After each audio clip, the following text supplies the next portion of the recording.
Good morning. It's Wednesday, March 31st, 2021. This is the Gold Spot. I'm Steve Rand, and I'm here with Eric Sepanek. And Eric, today I want to ask you a little bit about something we discussed before, modern monetary theory, and how exactly that is going to impact our economy moving forward. This is something that we seem to be adopting at this point in time. Really, when you start tracking this back, a economist by the name of Bill Mitchell, who's an Australian-born economist, was really the one that started to bring this and kind of give a name to it. But it's really a collaboration of a lot of old thoughts. Everyone that you will read about that really thinks that this is a great idea. One of their largest influencers, always you'll see the name Karl Marx pop up every single time, which is Marxism.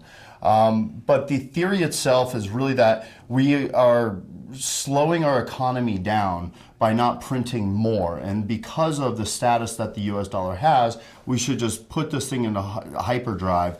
And some of the really big implementing factors there would be dealing with something like 100% employment, so guaranteed employment throughout the country, and we just print money for that. Infrastructure, the Green New Deal, just go ahead and print, and go. Don't worry about the consequences at the end of the day. Deficits don't matter, is really what it comes down to. Now, one thing that I should say is that the people that are really pushing this, one of which her name is Stephanie Kelton, she actually is pretty much just a professor that writes books, but then she jumped on the Bernie Sanders train, and she was one of the big influencers when it came to his ideas on what we should do with our monetary policy. So that's really where it's coming from and where it seems as though we're going.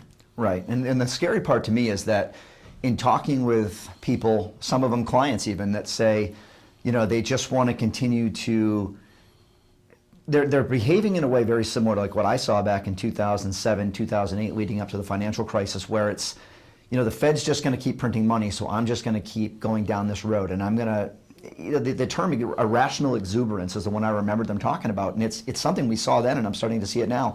People that are telling me I'm taking money out of my home so that I can buy things that have made these cryptocurrencies that have made these huge moves, or Tesla and all these other stocks that are very speculative, and people have made a lot of money on them, but it's a pretty late time in the market to be jumping into it. And that's what scares me, is that you're starting to see people do things that are highly suspect as far as doing something safe. And what we do, precious metals being something as an insurance policy against this type of behavior, it's more necessary than ever. The supplies are getting extremely thin. The demand is just unbelievable right now, off the charts. And I know that as that continues to get low in supply and the demand continues to increase, you could easily see the gold prices start going hyperbolic, and you could be trading it many times where they are. Even if the spot price isn't, the physical products are separating dramatically from there. But it sounds to me like what you're talking about is almost on, some of the things you said sounds like socialism to me. Well, it is exactly that. I mean, one of the big arguments is that the Fed is more than willing to print the money as long as it's going to the right people.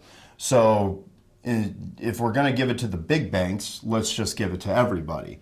That's the argument. So you can understand where this becomes very palatable for the public that says, yeah, I want my free money too.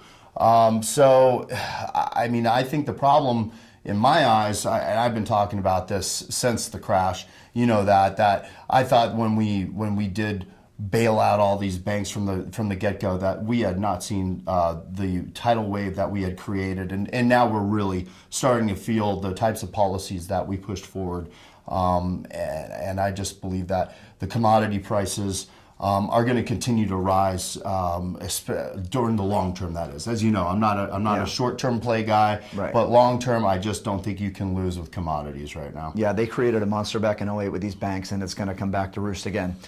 Thank you for joining us. We'll see you next week on the Gold Spot.